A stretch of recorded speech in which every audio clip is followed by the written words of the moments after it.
Good evening, everyone. Thank you for joining us. We're really excited to have this event. I'm really excited just looking at the chat. We have so many people from such different relationships to this issue, from different tribal members to people who are part of the Gaston County community. So I think it's going to be a really great conversation at the end when we try to pull people in. But for now, we're going to introduce the panel. Tonight, we have 3 out of the 4 panelists. Unfortunately, Isabella could not join us. First, we have, and if you could just be sure to mute yourself, that would be very convenient for everyone. Let's see. Yes, so first we have Hayley Brezeale. Please correct the pronunciation, Hayley, who is a member of the Catawba tribe and a Gaston County Schools alum, and she'll detail more her relationship to South Point and East Gaston. We have James Singer, who is a Navajo activist who's been working on anti-mascot issues for some time and is a PhD student at the University of Utah, in Utah. And we have Jason Black, who is a professor of communications at UNCC and an author of a book about this called Mascot Nation, the Controversy Over Native American Representation in Sports. So we're really lucky to have such a range of people. So the way it's going to work is I'm going to let them introduce themselves for about 5 to 10 minutes each. And then I'm going to kind of facilitate a conversation by like asking them to elaborate on things or asking them my questions. And then hopefully after about 20 minutes of that, we'd love to get your questions. So if you have a question, kind of hold on to it for now, but it will, there'll be a time for you to put them in the Q&A and, I'll try to get to as many of them as I can. So with that being said, I'd love to start with, in the order I introduced, start with Hayley. If you could introduce yourself, please. Well, hi everyone. Tanake, ni ya Hayley. I said hello. My name is Hayley. I am a part of the Red Raider, Retire the Red Raider Coalition. I graduated from East Gaston High School in 2016. East Gaston is the other high school that uses Native American imagery. And in the initial adoption of the Native American mascot, the school members, students of the school would actually dress up as Native Americans themselves. I pulled pictures from the yearbook and saw pictures of the females braiding their hair and wearing, very Hollywood Disney styled Native American female clothing. And I saw the men would wear war bonnets, and East Gaston High School is actually on Catawba land. I believe I'm gonna try to pronounce this tribe correctly. I believe it's called the Surrey tribe, Sugree tribe of South Carolina. They are recognized as a state tribe, but they are working towards gaining federal recognition. So I graduated from a school that uses Native American mascots, and I now live in Charleston, South Carolina. I currently reside on the Edisto, I believe it's pronounced Natchez Cuzo tribe of the Charleston area. Like I've said, I'm a part of the Catawba Nation. Our reservation is located in Rock Hill, South Carolina. But our ancestral lands ran through the Piedmont locations of North and South Carolina and also made its way into the borders of Virginia. So that's my introduction. Tanake, again, thank you for letting me speak, and thank you for letting me be a part of this opportunity. I'm very grateful to be here. Thank you, Hayley. And Hayley was also on the news tonight. And we would love to show a clip of that, if our moderator, yes. Yeah.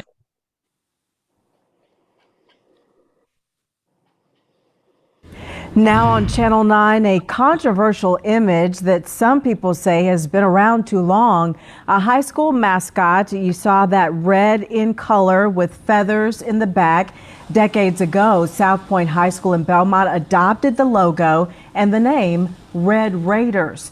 Now, Indigenous people who live in the area are pushing to have that name and logo changed. And they say they're going to be holding a discussion in about 3 hours on this. One of the organizers, a member of the Catawba Nation, spoke to our Gaston County reporter Ken Lemon. And Ken is live at the school where there is still strong opposition, though, Ken, to changing that name.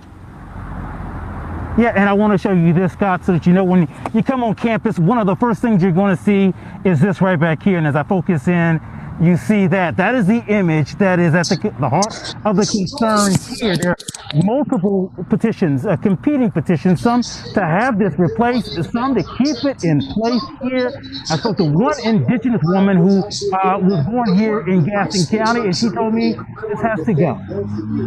Hayley Brezeale says this image is offensive to its core, and the red paint students use on game day has awful overtones. When I see the red handprints, I directly see missing and murdered Indigenous women. She's a member of the Catawba Nation and a Gaston County native. She didn't attend South Point High School, but she has joined some alums and Indigenous people who formed a group called Retire the Red Raider. It's a Hollywood example of culture. It's a Disney example of Native American culture. It's not accurate. The group went to the school board with their concerns over the summer. They're now launching an information campaign. She'll be a part of a panel on a virtual discussion on that issue tonight. So much evidence that shows that mascots are psychologically demeaning. They are actually harmful to our youth. But even as they build their case, there's a group pushing to keep the mascot. You would talk to me about it, none wanted to go on the record, but there are comments with the petition to keep the mascot. One said her grandfather is Cherokee and wrote, "I do not feel it is racist." Another says the image shows strength and should make Native Americans proud. That's not honor. Now, this group says that there are several Indigenous organizations that are supporting them, and they plan to keep petitioning the board and keep up with this information campaign until the image is replaced, Scott. All right, Ken, thank you for that update.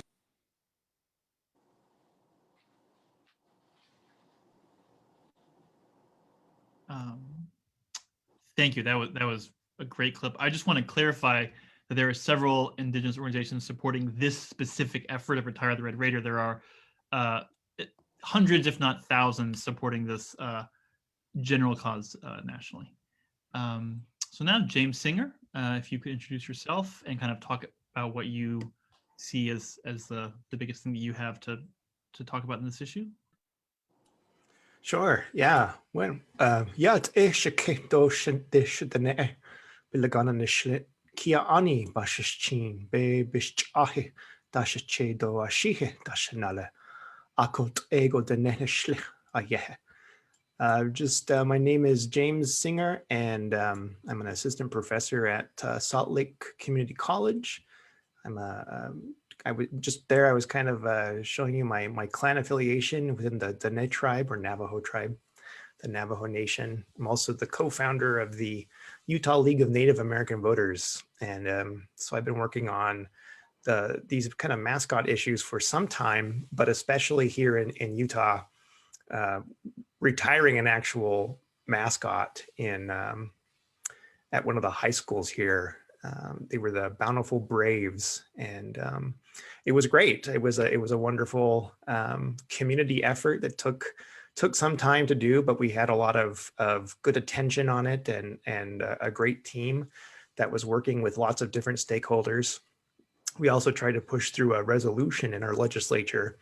Our legislature only meets for 45 days here at the beginning of the year, so it was heard and it was shot down. Maybe I'll talk more about that a little bit later, but very, very interesting kind of seeing the different rhetorical devices that were used about the resolution, about mascots generally. One thing that I would like to talk about that I think is often missing in this conversation around mascots We tend to focus on the feelings, on the racism, on the psychological effects, all of which I think are worthy discussions to have. One part of this, though, is talking about tribal sovereignty. This power or this authority predates anything from the United States. It's the authority that's actually invested within these American Indian nations that they've had from before. Of course, it's a westernized term to try and make sense of that, but it does serve as the basis for the decision-making and the governance that we see today. So we see federally recognized American Indian nations, their authority and their power is recognized in the US Constitution under the Commerce Clause. So if you are Constitution buffs, or if not, you can check it out. And it's in Article 1, Section 8, Clause number 3, where it says that the US Congress has the power to regulate commerce with foreign nations and among the several states and with Indian tribes. And so this is where the first kind of idea of how indigenous nations and indigenous peoples were thought of. In fact, it was through this treaty-making power that the United States was able to legitimize itself as an actual power after it gained independence, was making these treaties with Indian nations saying, look, you did it here, England did it, France. Now we're doing it as a nation to show that we can actually make these agreements with foreign powers. It is an important concept because it's been backed up by a lot of different legal decisions from the US Supreme Court. And that's why these generic terms like Indians or Braves or Red Men or Red Raiders, right, in this instance, it circumvents that authority, which is allowed for the reduction of Native Americans to things. Basically, we're objectifying them. It's the invention of this phony Indian rituals that we see. It's the appropriation and the misuse of cultural objects and designs. Now, with this tribal sovereignty, this idea, when we were working on things in Utah, one question that often came up was talking about the University of Utah. They use the Utes as their mascot. And it is tribal sovereignty, which actually allows or grants the Northern Ute Indian tribe the right to enter into that kind of agreement with the University of Utah. And so it gives the university the permission to use the Ute name and likeness. They have that the tribe has the right, they have the authority to nullify the agreement at any moment. The agreement was re-agreed, I don't know how, renewed, I guess is a better word, for another five years. And they meet on an annual basis to make sure that the activities and the performances with the satisfaction outlined in the memorandum of understanding between these two entities. And I think this is a really important thing to understand, is that they've come in, the tribe and the university, as kind of equal players in this agreement. And I think the power relationship is something that cannot be understated in this dialogue.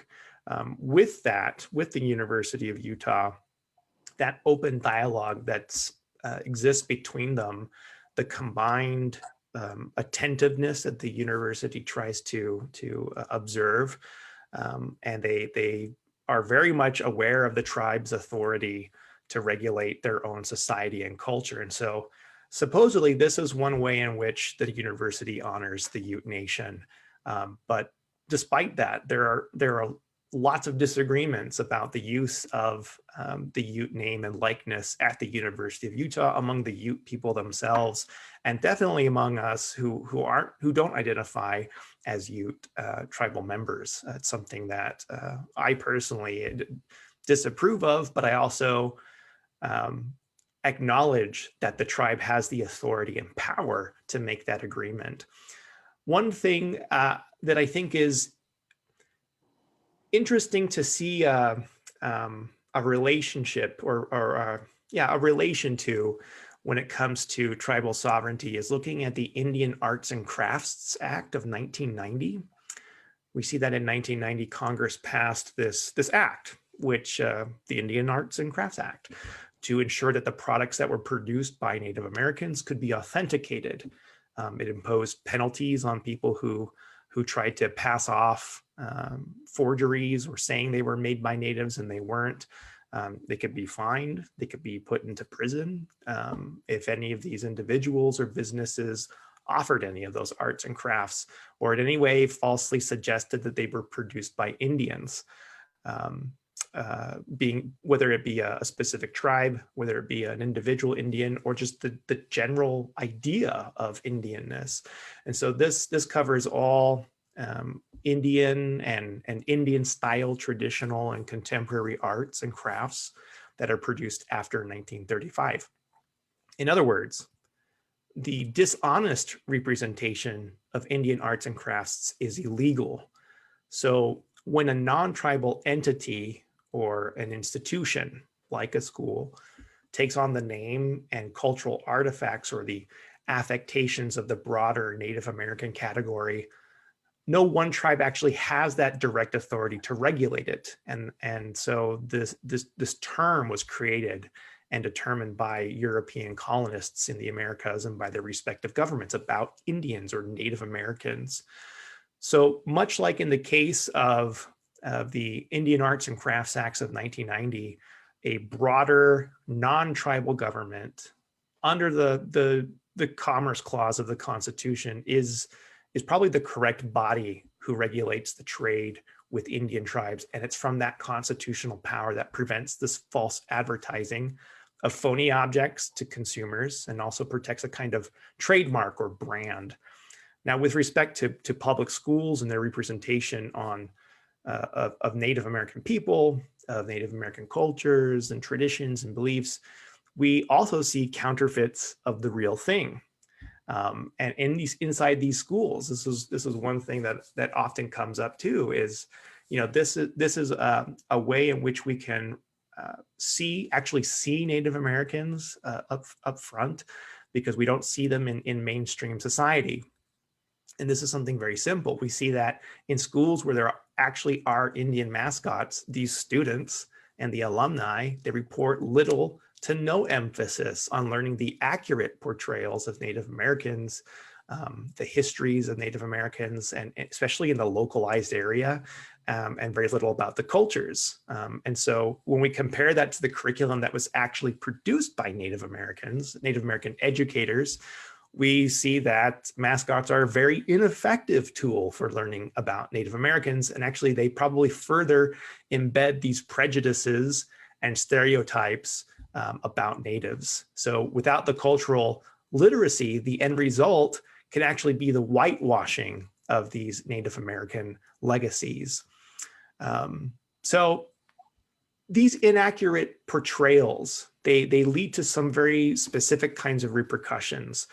Because there's that lack of proper oversight that I'm trying to establish here with this idea of the Indian Arts and Crafts Act, it's allowed scores of public schools to misrepresent Indigenous Americans all across the country.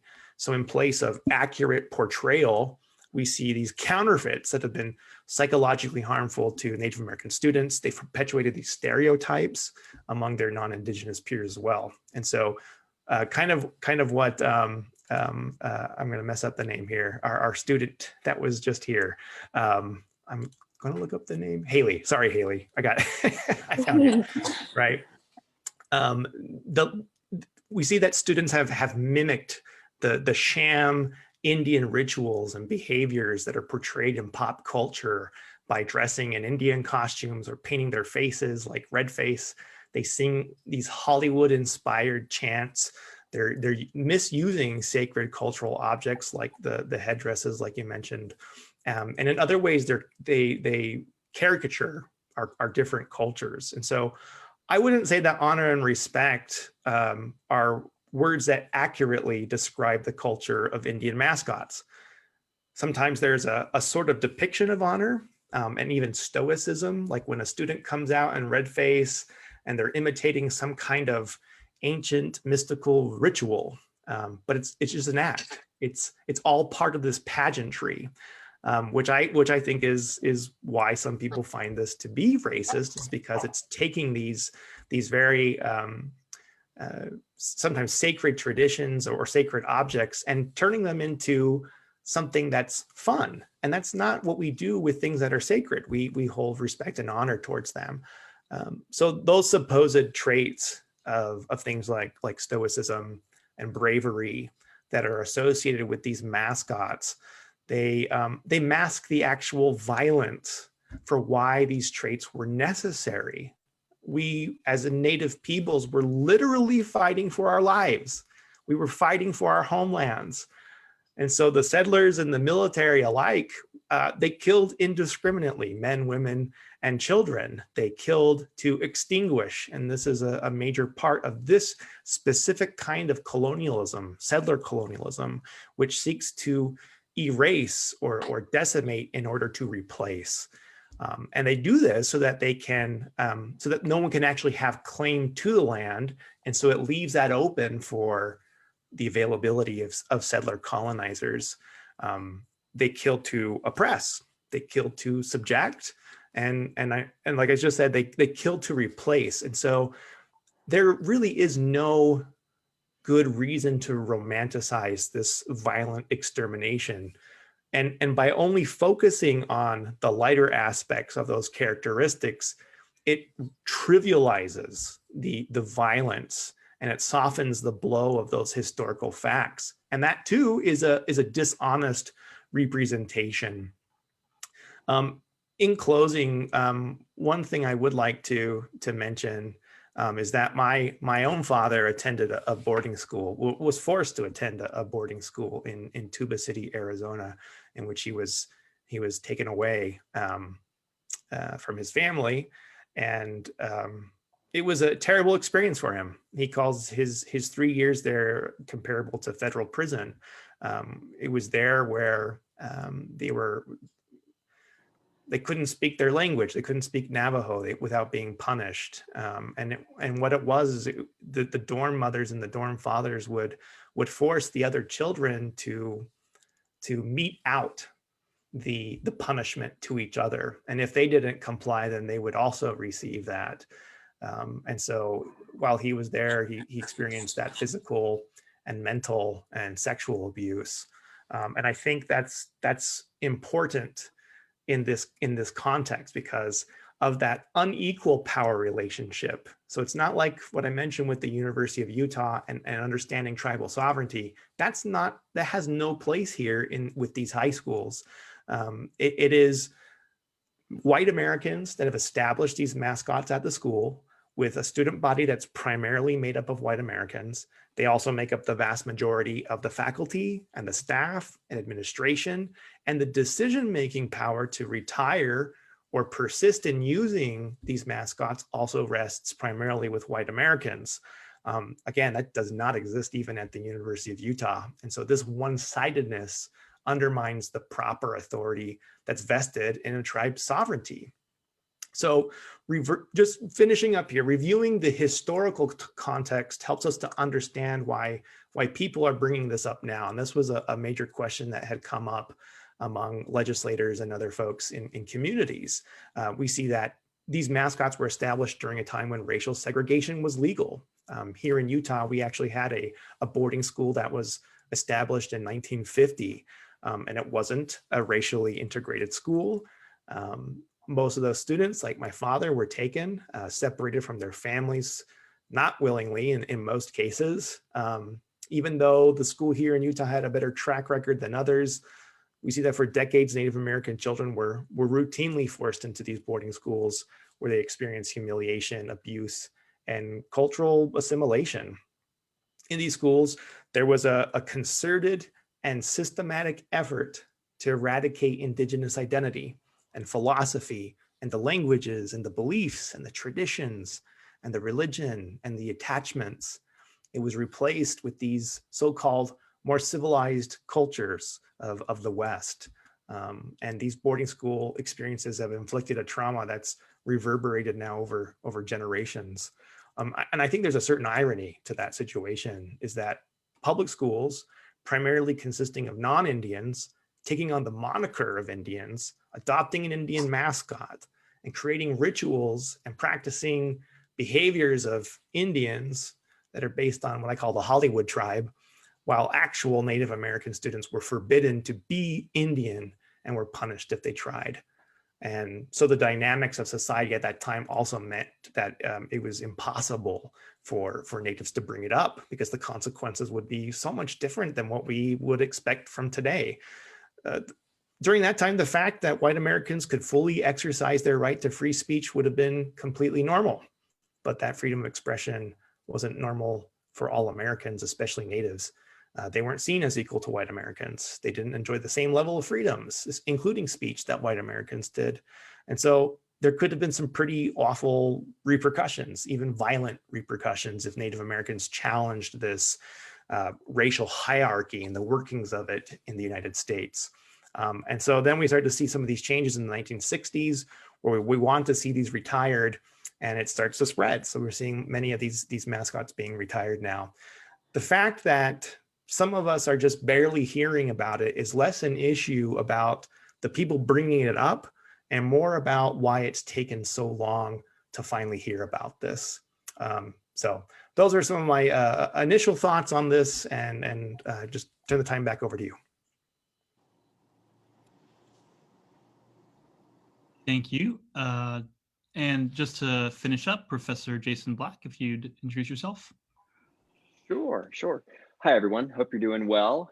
Thank you so much for being here, and thanks to Laura and Ben for organizing, and of course to Hayley and James for sharing some space and time on this topic.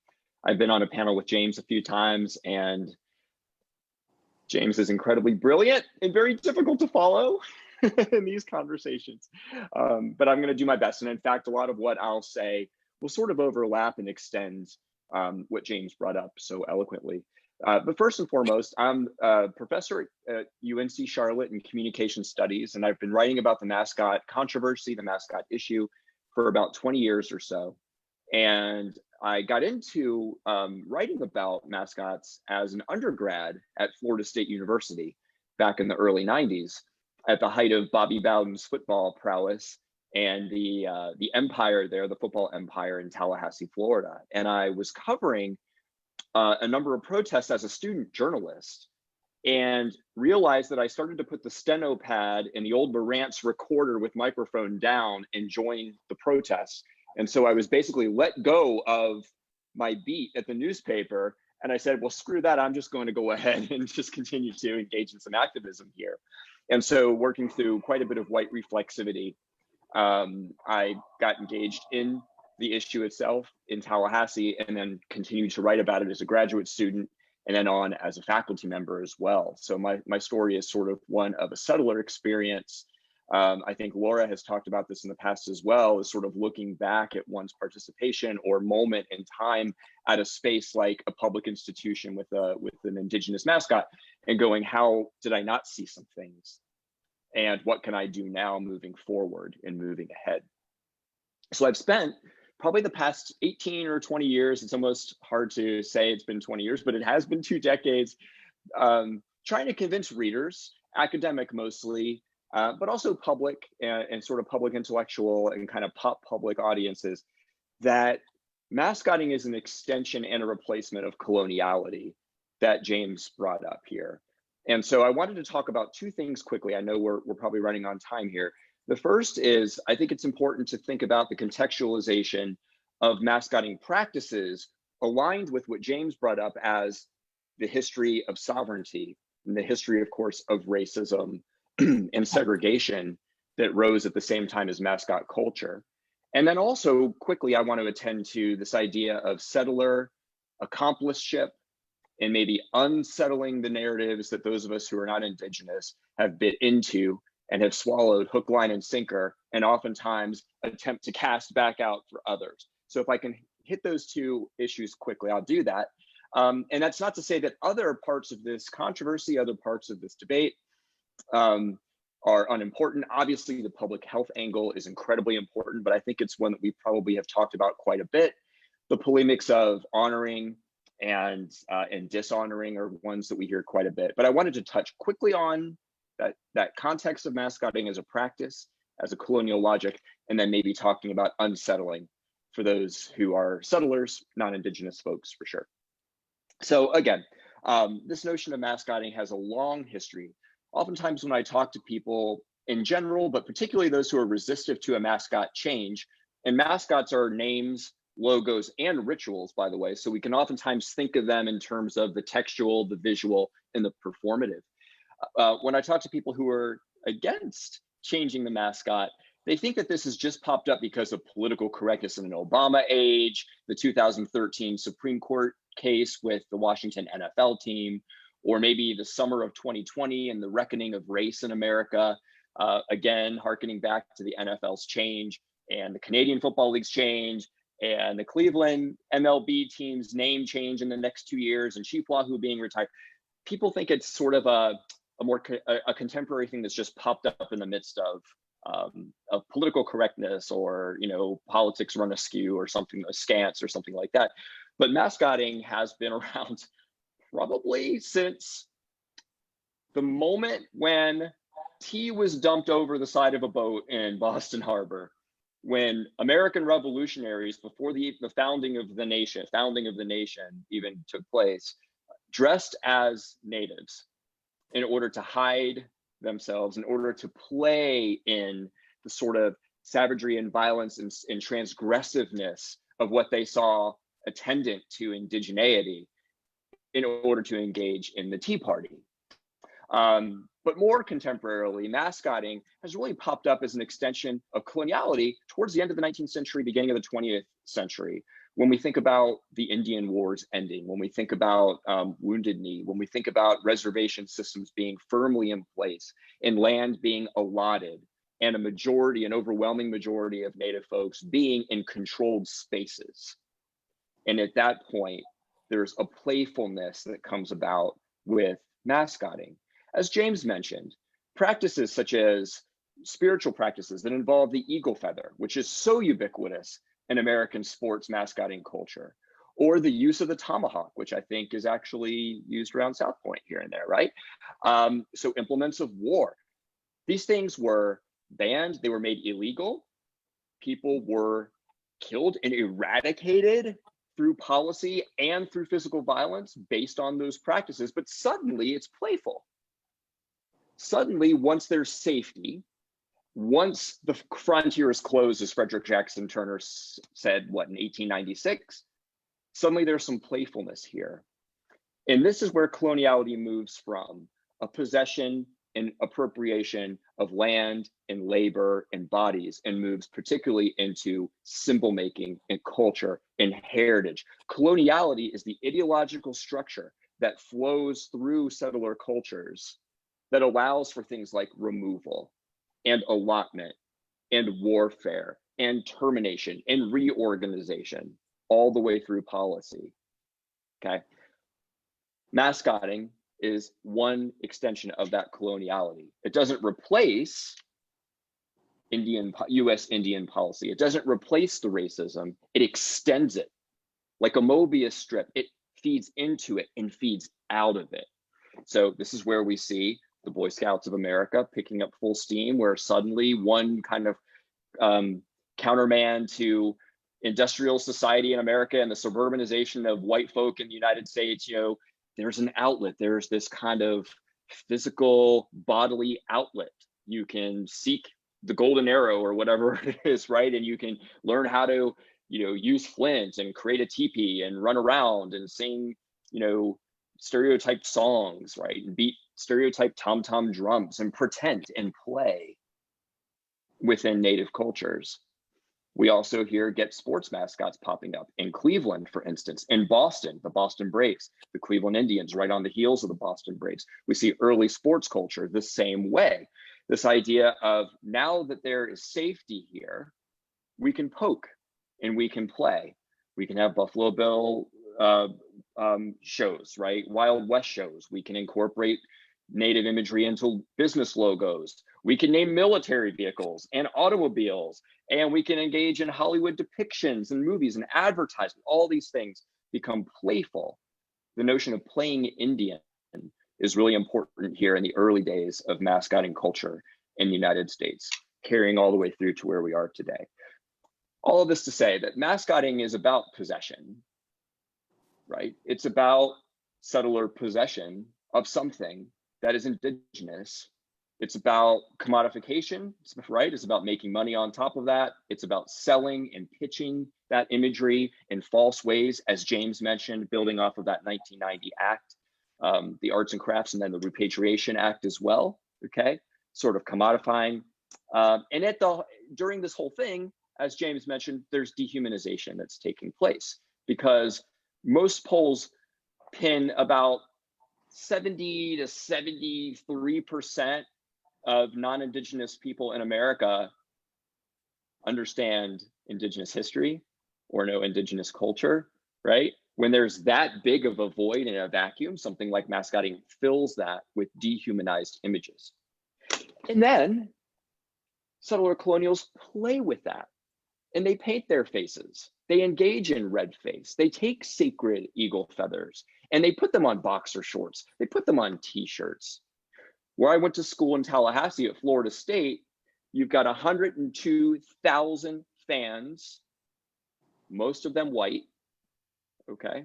Certainly an overwhelming majority settler colonial, hinging and unhinging their hands in a violent motion towards an enemy on the field, while the song Massacre is played by the marching chiefs band, and a flaming spear is carried out on the field by a white fraternity kid dressed up as Chief Osceola on an Appaloosa horse, who rears up on its hind legs, and the spear is thrown into the middle of the field, right?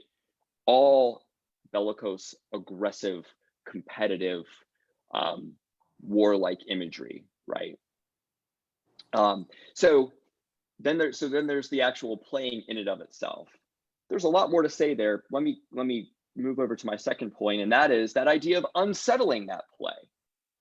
Much of what I've done in the past 2 or 3 years with research into mascotting is looking at the stakes of mascotting, particularly for settler colonials, particularly for non-Indigenous people. The question ultimately becomes, if you know that history, if you know the notion, if you understand the ideas of appropriation and what that represents, the hypocrisy and irony of taking symbols and cultural lifeways that were banned at one point and that were actually used as an inventional resource for the government and for the military to deploy against and weaponize against Indigenous people. Now we're playing with fake tomahawks at South Point or at Florida State University or down in Atlanta, right, at a Braves game. Now we're playing the hypocrisy of it all. If you understand all that, the question becomes, how do you unsettle yourself from that, right? First step is to understand that history of mascotting and to layer that over the history that James laid out for us. It's a question of weighing cultural decisions, okay? A lot of my work has asked fans in places like Cleveland, Tallahassee, Washington, DC, Champaign-Urbana, Illinois, Kansas City. There's one for us to talk about maybe at some point. Asking fans, what would you lose if the mascot name, logo, and ritual went away? You may be interested to find that 30% at Florida State University would be upset, but they would go back to their fandom. At the University of Illinois, when Chief Olenowek was retired in 2007, only 17% of fans said their fandom changed, right? The question is, what are the stakes here? Humanization of people versus your pleasure? Respecting Indigenous people versus playing red face for your own enjoyment and creating dehistoricized senses of heritage and honor, blanketing it, shrouding it in paternalism as if to say, oh, we at the University of Illinois are going to protect the Illini by keeping their imagery alive. It's a very particular kind of imagery, okay? It's imagery that is very much fabricated. There's no doubt about it. So asking those kinds of questions, is someone going to be less of a fan or a student or an alum if the mascot isn't Red Raiders? I'm just going to be honest. Is anyone going to be less of point grad or proud parent or community member if the Red Raiders goes away? If there's not a caricature on the helmet or on the basketball court? You know, what's more important, the name South Point and the neighborhoods and the neighbors who have been proud of that school and who have seen generations go through, and teachers who have been there for years? You know, there are always teachers at these schools who have touched lives over time, right? What's more important, those folks, the alumni who have made the school and town proud? You see a number right here on our Brady Bunch box. Are they more important, or is the name and the logo important? All right, you kind of question what the stakes are as we unsettle these logics. Just to clarify, there's just an SP logo. Okay, I'm sorry. I don't know. But I have seen the logo proper. We just saw it on the news channel, right? At any rate, there's much more to say about that, but I attempt to help folks unsettle those narratives that they're part of, right? Great, thank you. We have so much rich material to work with just within ourselves. I want to back up for a minute. I know I apologize to all of the Lumbee and Catawba audience who are going to know this already, but I want to make sure that everyone is really clear and we all spell out what we're talking about. And so I want to go back to the term settler colonialism. I want to make sure everyone kind of gets why we're using that term and why settler colonialism is not just the same thing as not Indigenous people. So I kind of want to ask the three of you to go back to what you were saying. And I want to think about why settler colonialism, to use Patrick Wolf's term, is a structure, not an event. Why does it matter now, right? How do we think about this thing that gets relegated to history as happening now? So Hayley, you talked a lot, or you mentioned the issues of the missing and murdered Indigenous women. James, you talked about the erasure of the native. So one thing about settler colonialism is that there's a logic to it. And I kind of want to push more on these really, really concrete, specific examples that give meaning to this abstract sounding idea that settler colonialism is about erasing and replacing natives, right? But you've given us some really concrete examples. So I just want to push you to kind of flesh that out a little more. And I think, Jason, you were really getting at that, but I just want to make sure that everyone is with these terms. So if you could kind of respond to that and connect settler colonialism as a thing that exists now to why we're caring about this mascot. Thank you. In whatever order you see fit amongst yourselves.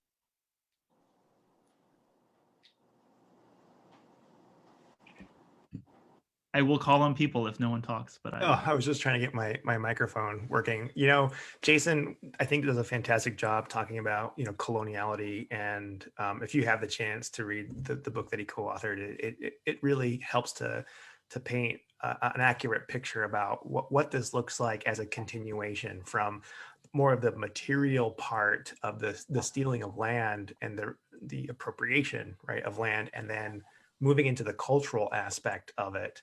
And so settler colonialism uses both of these mediums, right, to take over.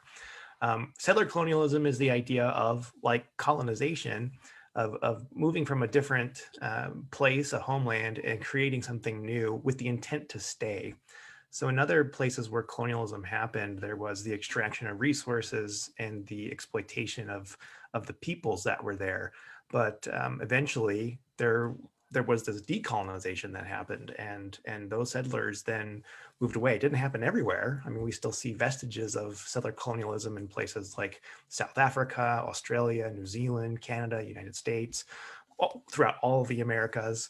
And that those specific instances, like I mentioned with my father in the boarding school and his identity being purposefully erased. I mean, this was the federal policy of termination. It was, you know, it had its basis in the Dawes Act by taking away the land, and then again in the 1950s of trying to kill the Indian and save the man. But that switch, right, that change into the Hollywood tribe, taking all of these vast numbers of hundreds of different indigenous nations, as vast as, comparing to someone from Estonia to someone from Portugal, right? Very, very big differences between them.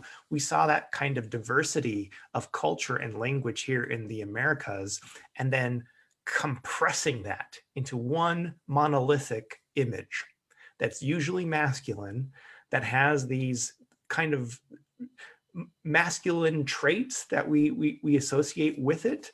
And that's not how Native men were. They were very, very different from that. And women in Indigenous society and other genders within our society had a much more prominent place that's also erased by using the mascot. It uses stereotypical facial features and cultural elements. And this is why I believe that when discussing this, in fact, in the hearing, well, not the hearing, on the floor of the House in the Utah legislature, one of the representatives who actually represents the area where a lot of Native Americans live said, this issue isn't settled. Native Americans themselves don't even agree on this. And I talked to one, and he says that he's fine with it, as if all of us had to agree on something, which I think is a crazy idea. I mean, think if we had to wait until all white Americans agreed on something. We can't even agree if who the president is, right? These days, if it's legitimate or not. So that idea that of the monolith of us all having to agree on it plays into that same process of eliminating diversity and creating that singular one monolithic mascot.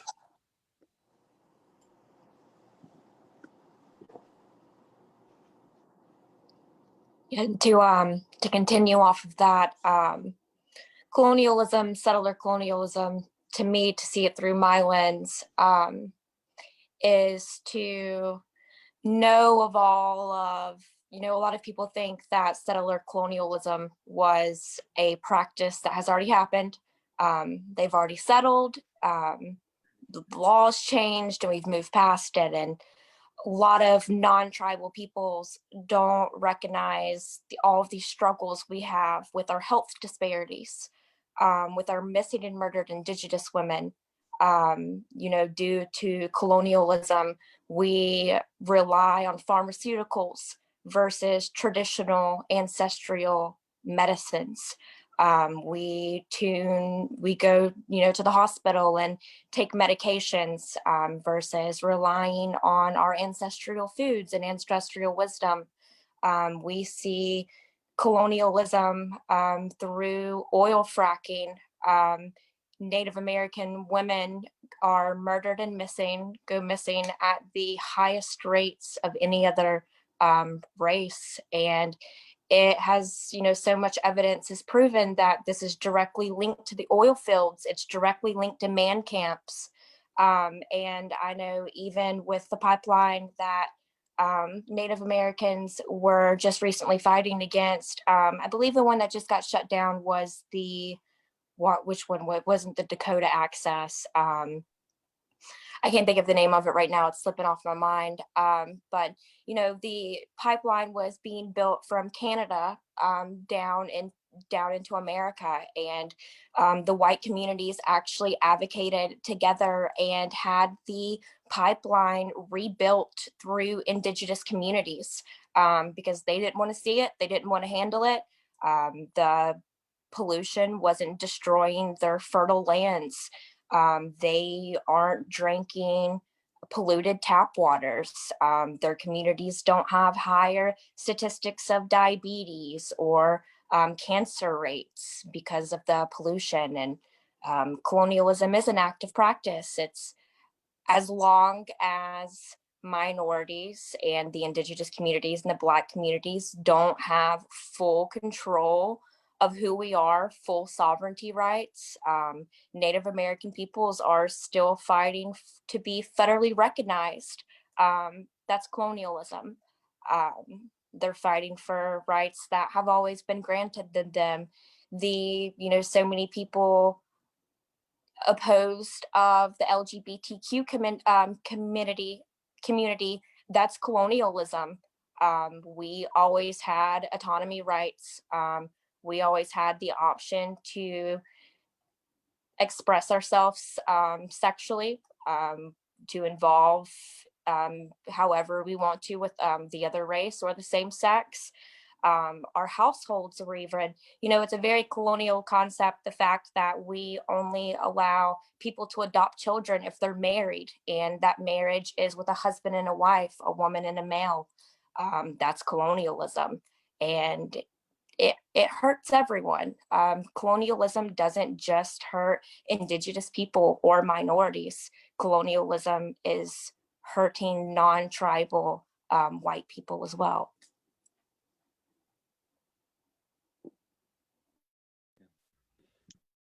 That's good. Real quick, I know we probably have another question, Ben. Beautifully put there. I put sort of a mini definition of settler colonialism, which was part of that main question there, Ben. And I think that Hayley and James got to this idea of it being a system. It's not an isolated act. As Hayley said, this is not something that happens in the past. I try to think about settler colonialism as a moving sidewalk. I guess Marxists would call it a superstructure. It's something that is ideological, epistemological, not to get too much like a professor, ideological, and it is what grants access to those colonial acts themselves, if that makes sense, right? The reason that mascotting is so important to see through the lens of settler colonialism is that words and symbols matter.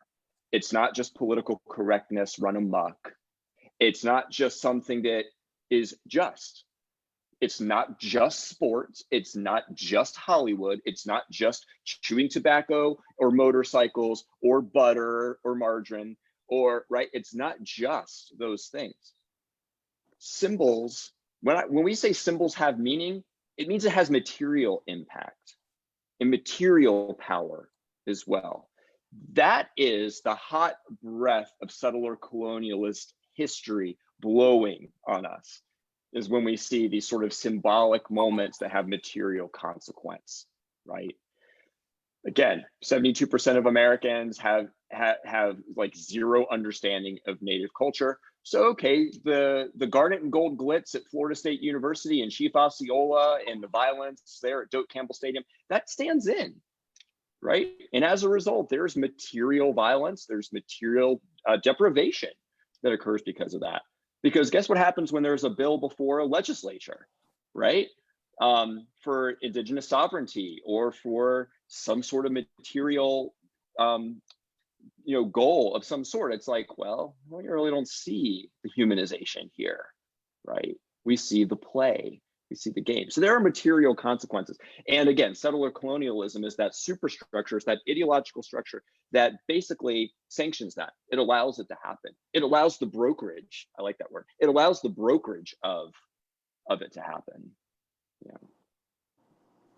Great, thank you. So I'm going to ask you one more question to continue this conversation, but I also want to move after that to Q&A. So everyone in the audience, if you have any questions, please put them in the chat, and hopefully there'll be some similar themes and I'll be able to bulk them together. And to our panelists, I'm going to ask you to do the impossible task of both being very complete in your thorough in your answers and also answering in under a minute so we can get on with the Q&As. I'm kidding with a minute, but balance those two imperatives. So I want to ask you to think about the relationship between between settler colonialism and other kinds of racism, because this is not just racism, but it is very related to other racism. So it's not the same as the way that Asian Americans are figured as forever foreign, or Latinos are often figured as always potentially legal, or Black Americans are always dehumanized in very specific ways. Native people are dehumanized in ways that are very, very much tied to land. But I want to kind of ask you to think about or talk about your experiences with connections in these Native struggles for sovereignty or for land to other kinds of anti-racist struggles, particularly for Jason and Hayley in the South, right, where we have our very specific history of what race means. Thank you. Jason, I'm actually going to maybe ask if you would take the opportunity to go first, just so I can kind of have a broader spectrum of the question. Sure, sure. So the connection between the two, first of all, there are historical connections. We're talking colonized spaces with colonized bodies in a settler colonial system, right? If we're talking, for instance, about the connection between indigeneity or indigenous folks and Black folks, right? So there's an historical connection for sure. Ben, what was the specific part about the South that you were asking about regarding the just link? if you had any thoughts about that, specifically being in the South and the struggle being in the South with its specific history of, you know, very, very early Native removal rather than the 20th century wars and the long history of slavery and sort of Black oppression. But Got you. I'm just sort of wondering what you think. So whatever direction you want to go in. Okay, it's going to be hard to do this in a minute. And Hayley, I'll leave you some time here. I'll do this super, super fast. But no, you're talking about a region of the country that's obviously always been a little bit slower to come around. There are economic factors. There's the Alabama fever and the frontier aspect of the Louisiana Purchase and the southeastern states and the movement there as well. There's sort of a politic of gradualism that appends to any sense of social change in the American South. And so there are very parallel stories, different stories, but very parallel stories as well. African-American folks and indigenous folks in the American Southeast. I mean, we're talking about a region that didn't desegregate certain public universities until 1963, right? Down in Alabama, which followed right from Arkansas, which followed right from Mississippi. And so there's obviously a long-standing history of coloniality, abuse of bodies, abuse of labor, abuse across spaces. I'm rambling here. I'm trying to make the connection to the South in particular. I'm sorry, that's what's stuck in my crawl here. But can I just say one thing? Here's what I do want to say about, forget the South for now, real quick. The idea that I keep hearing, and I think James and I have talked about this, we keep hearing that the Washington NFL case, the Cleveland MLB case, the Canadian Football League Edmonton case, Land O'Lakes, all this is only happening because of summer of 2020. It's only happening in the wake of Breonna. It's only happening in the wake of Floyd. It's only happening 8 years after Trayvon, in the midst or the rise of BLM. And I want to say that obviously reckoning happens together when it comes to issues of race, when it comes to issues of social justice, racial justice, equity, right? Those things happen together. But there have been decades upon decades of indigenous folks and non-indigenous folks as well fighting against the mascot. It would be, I think, a disservice to someone like Amanda Blackhorse, who took a case all the way to the Supreme Court in 2013 against the Washington team, or Suzanne Schoen Harjo, who did the same thing with the Morningstar Institute back in the late 90s, early 2000s, to say that this was only because of reckoning with anti-Black violence. I mean, I think that they're very closely related.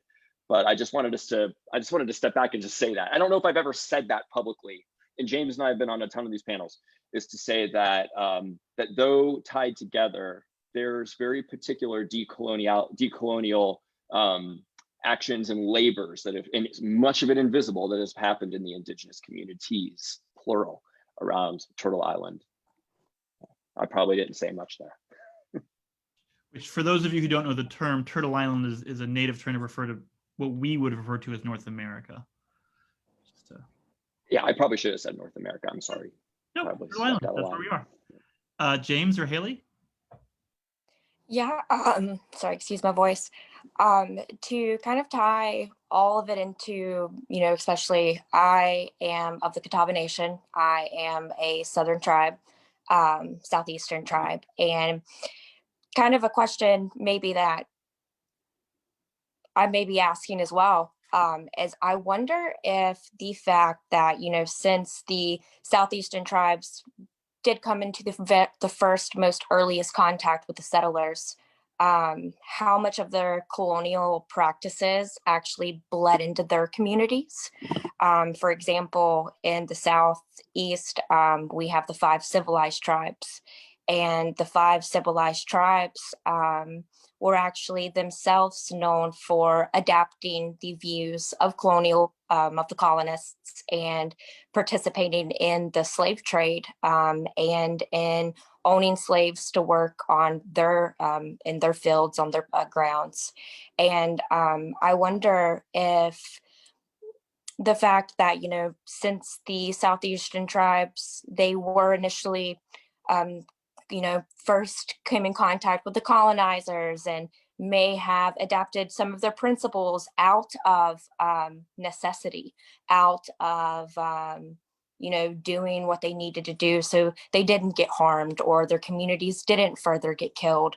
But I wonder if that also has an impact on the Southeastern Native American communities themselves as to why they may think that they're actually being honored with these mascots, is because, colonialization has drastically affected, some tribal nations, maybe more than the others. But I would say, I feel like it's a fair question to wonder.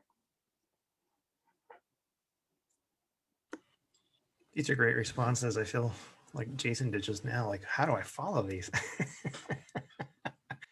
No, I do see some interesting parallels between this, right? I mean, our current racial hierarchy in the United States wouldn't exist without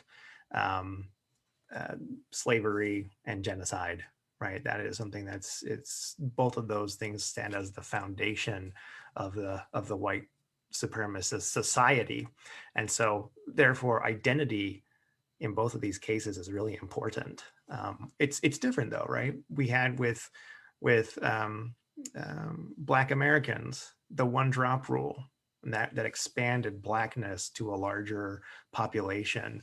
The opposite is true of natives, which we have blood quantum, which means that the Indian is bred out after time, just as the claim to land is also lost. And so there were very specific kinds of structures and policies that were created in order to create that distinction. Something that Hayley brought up about honor though, and I find this really, really interesting, is just thinking about how do we honor other things? How do we honor them? I mean, when I think of Jim Thorpe, he was a 1912 Olympian. He was honored by receiving 2 gold medals. When we saw other Native American indigenous scholars, right? They're given different kinds of awards. Some of the code talkers were given medals. The Navajo code talkers were given medals for their service to the United States during wartime. Those were ways to honor. Mascots were never present in any of those ceremonies. I never saw it once. Can you imagine the King of Sweden, instead of giving Jim Thorpe those gold medals, instead said, here's a mascot, and completely is just dehumanizing him? I would never see that. The other thing that settler colonialism does, and I think that is also seen across different racialized groups in the United States, is that it focuses on the bad of all of these things. So when we think of how settler colonialism and its attendant structures of science, even positivism, the statistics is what has made indigenous peoples the problem. Before we had the Indian problem, we still have the problem now. Murdered and missing indigenous women, yes, it is a problem, as Hayley was talking about, but that's all that then we're identified as. What about alcoholism and drug addiction and unemployment and so on and so forth? We've only been seen in terms of the bad. That's what settler colonialism does. It does it to these other racialized groups as well.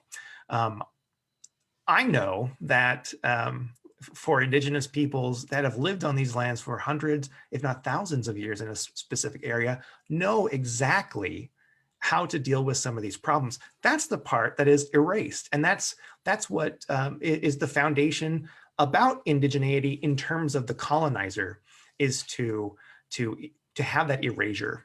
And so all of these different traditional philosophies and ways of thinking that could solve some of our most pressing social problems, even outside of Indigenous peoples into the mainstream, those can never be legitimated, ever. Because by doing so, it then raises the level of Indigenous peoples to one of humanity. It makes them equal. And that can't exist. It's this idea of, I mean, we've talked about this, the MAGA, Make America Great Again. When we ask people, when was it great? 1950, when the founders put pen to paper and made the Constitution or the Declaration of Independence, all of these things. During those times, those were white supremacist states. And women and racial minorities were constantly being disenfranchised and oppressed. And I think that's very, very telling, is if we want to move forward, we have to break from some of these other traditions that we've been relying on, and start thinking of the United States as a different kind of society, one that is based more on equality. And that might mean that one day the people here living in, at least where I live in Salt Lake City, we may have Utah residency, but also Northern Ute residency. How would that be? What an exciting thing that would be. Or back in Navajo country, where folks living in Gallup or Page, Arizona, yeah, they're New Mexicans and they're Arizonans, but they can also be Navajo residents. I mean, that's part of this decolonization, is that identity can then be expanded. We can include new people. And that's what actually makes me so much more excited, is even though as a sociologist, I tend to focus on some of the social problems, the richness of Indigenous societies actually offers us so much more going forward. And that's the part that often gets overlooked. Thank you. That was fantastic. I just want to extend one thing from one of Hayley's points. I think it's not knowable, but from what I've read of the history, there's a lot of evidence that and this is relevant to us as the quote unquote Red Raiders, that the term red was first applied to Native people specifically in the South and not in the North, because white and black were categories of people in the South that were in daily use in a way that they were not in the North. So the idea of categorizing people by color has that went from owners and slaves and indentured servants, went to apply to other people because of that Southern thing. So I want to move to some of the more practical questions from the audience. One of them I believe this is from a journalist, asks, how realistic is convincing Gaston County Schools, Belmont, et cetera, to give up the school's longtime mascot, given the major support for keeping the mascot? I would actually rephrase that. And I would, and my own answer would be, it is going to happen. It is going to happen within a generation, within two, but it might happen sooner. And so my question is, how realistic is it to happen soon, and what time frame do you think it will be? And well, I don't know the exact time frame for this, but I will say that at least for Bountiful High School here in Utah, this was it's a very conservative community that are reluctant for any kind of change, or very slow to change. And yet we were able to convince the decision makers, those who needed to make the decision, that it wasn't necessarily a popularity contest. When we see racism, it doesn't matter what race you are. If you see it, you speak up and you work against it. And I'm sure that it was very popular where you are all situated right now with Jim Crow laws. If we were to put that to a poll, right? I mean, Jason talked about this too. How would that ever be? How would that go over today? We wouldn't be creating things that way. I think a different question that is similar, but is, what are the reasons, or what's the logic to actually keep them? Why would we keep those? Why are you doing it? Is it tradition? Is that the only reason why? Is just tradition? That's how I identify. No Native student is harmed psychologically when those mascots are retired. And everyone can enjoy whatever the new mascot is. but the reverse can't be said, right? So already we have dehumanization, racism, psychological harm. Like, how do you get over that? What are the best reasons to say, well, that's the case. Now tell me, how do you deal with that? And they say, well, tradition. So your tradition is more important than to the actual students who have the civil rights at a public school to be in an environment where they can receive an education without discrimination. How do you do that? You can't. And that's why, like Ben was saying, it is going to happen. That's the clear trend. We don't see any new ones popping up. We just don't.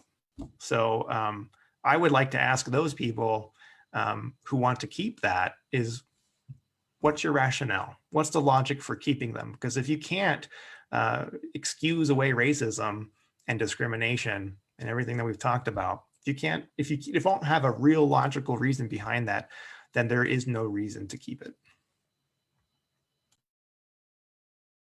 Mm-hmm. Would anyone else like to add to that? I believe if we can get the school board to see this as a school board issue and not just solely a community issue, that we would have some more pep in our step. I believe it's going to be harder to obviously, convince the local population that just to convince them of the proof and have them read it and know it is truth. I believe it would be much easier if the school board actually looked at this as a school board issue. I believe we could handle it much sooner. I agree with that too, Hayley. And I don't know the direct context. You all are living this who are in Gaston or by extension have connections to the school. But I think Richard Boyce about an hour ago asked the question or said, hey, real advice question. The principal keeps shutting down, or the school board keeps telling us to go to the principal and the principal is shutting down. I'm going to piggyback off of Hayley and say, absolutely go to the stakeholders and decision makers, right? I mean, not to make a parallel to the 1950s, 1960s US South when it comes to African-American liberation, but it took the Supreme Court for Brown v. Board, right? It took the Kennedy administration for George Wallace to step aside. It takes larger powers than the local themselves, right? And I think that you're right, Hayley. It's a school board issue. It's a school board issue as well when you start to look at in North Carolina, the rates of Indigenous identified students who fall behind on standardized test scores and statewide test scores, right? Those kinds of numbers, those raw numbers are also, it's obviously a human issue, but it also makes it a school board based issue too. Yeah, I think going to the primary decision makers is completely clutch. I'm with you on that. Harder to do, right? They're more isolated, they're more distant. Could I add something, Benjamin? Yeah, please. This is Monroe, and David Voiles there, and I worked up here in the mountains on the mascot issue back, and it became a national story. I think it was a full page in the Philadelphia Inquirer, and we found that steering people away from letting it be a popularity competition, like you were saying, because it's a human rights issue. Yeah, and it is a fundamental where we saw change, and we saw 40 schools in North Carolina change. The leaders, the superintendents or the principals, they saw that it was their educational responsibility to change it. Because if you look at their policies, the school policies on discrimination and creating a healthy learning environment, the mascot goes against all of those things. And so, our problem is that same problem, though, of the leaders agreeing with us, but simply scared to face the anger of the alumni. And some places, like I remember the Guilford County Schools, the superintendent there just said, he asked me to come and speak to their school board, And they did vote 9-1 to change, to get rid of the Indian mascots in those schools. And I always remember the woman who voted against it, who was from the school with an Indian mascot. She, when it was over, she just looked and she said, "But we've been Indians for 50 years." And I was with Nora Dahl Stanley, who is Indian.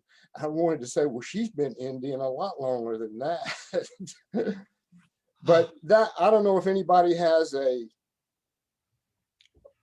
easy way to help somebody like a principal or a superintendent to get the guts to say, look, this is, as an educator, I have to get rid of this, and just do it. And when it's done with force like that, there's much less comeback. But our superintendent hasn't gotten those the strength yet. I mean, we did get rid of the squall mascot for the women and up here, but we're still working on the warriors. Thank you, Jason, for segueing. That was sort of the next topic I wanted to go into. So if James or Hayley, you want to add anything about specific strategy thoughts? How do we? Yeah, sorry, go ahead. Oh, I'm sorry, you can finish. Nope. Oh, I did want to add, to kind of veer off Gilmore's point. It is exceptionally hard to attend these schools and to have enough confidence to speak out. I can't say how many times, even in the last week, I have been told, oh, well, when you attended East Gaston, you attended the East Gaston football games. So why do you think you have a right to speak out about it now? I educated myself. And for anyone that is listening, you will never be too old to educate yourself. You will never be too old to change your opinion. It takes a lot of bravery to do so. And I just want to say, like, especially if there are any students that are listening in, that I applaud you. You have more guts and drive than I had whenever I was a high school student. It is impressive. It is admirable. And I just really, truly want everyone to know that I am so grateful for anyone who has spoke out and has, been a helping hand with this mission. I'm so, so grateful.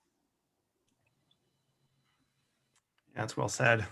As we've been touching on this, it is important to get decision makers involved in this and seeing the importance of it, but also the people who influence those decision makers is something really important as well. Another thing that I was thinking of is you have to create solidarity across different groups. So if we get the local Black Lives Matter or the local congregation or whoever it is to step up and speak out and stand in solidarity, that also creates that that the unity that we need to overcome that. And part of that comes with educating. Our future allies often don't know. They often don't know about the issue, and they don't see why it's important. They might even say, well, aren't there other issues that are more important? And well, yeah, there are. Of course there are. Of course there are. But this one is still, it still affects people. It still affects the one. Every student, right? Every youngin has the opportunity, or should have the opportunity, to attend with an education that is free from discrimination and is an environment for learning. I mean, I'm an educator. Jason, we're educators. We bend over backwards to try and make our classrooms as inclusive as possible to our students, so that they will feel and have those moments of elucidation that they're learning. But for some reason, we don't. That is completely canceled with Native students. No. So I think finding those commonalities and showing how how struggles can be the same or very similar is something that's also important. Talking to local legislators as well, I think, is important if they want to, even propose a resolution, something that's non-binding. It will give it the kind of attention, or at least notoriety, that it will be on those conversations. And so even though there was that news clip that we had today, I think there were some very important points that were missed. So as you get this message repeated over and over again through the different news media outlets, it starts to saturate and people can't avoid it. And they have to start to either learn about it. And that's great. I mean, that helps to make communities change, but it also gets those decision makers to stand up and point out that you don't have to be Native, and all Natives don't have to agree. If you see racism, if you see discrimination, it does not matter who you are. You have to stand up to it. Folks back in history, we look at them and are like, how do they not see that?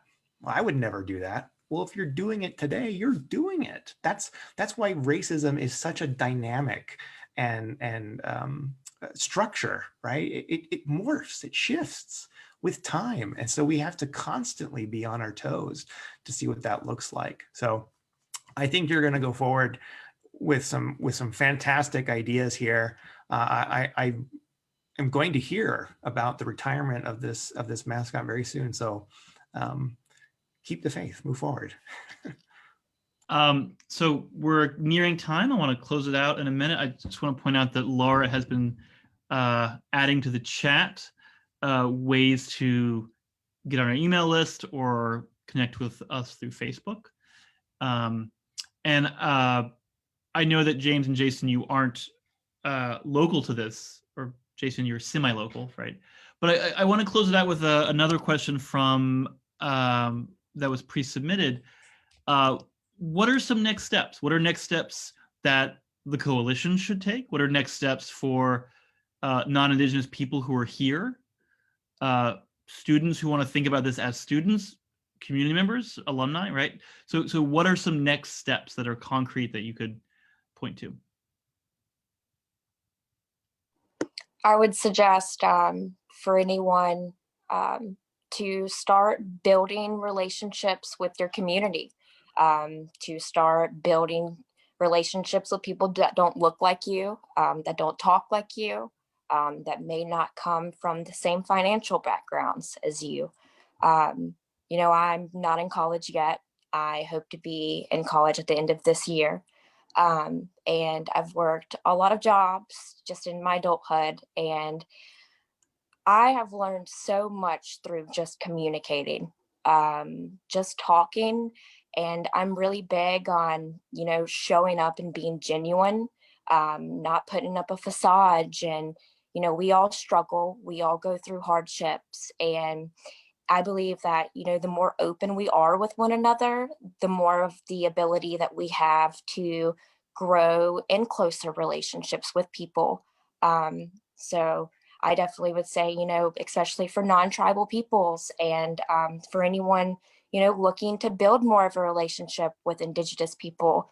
A lot of our nations have Facebook sites. A lot of our nations have preservation cultural centers. The Catawba Nation specifically has a cultural center where we sell our Catawba made stuff, whether that's pottery or beads.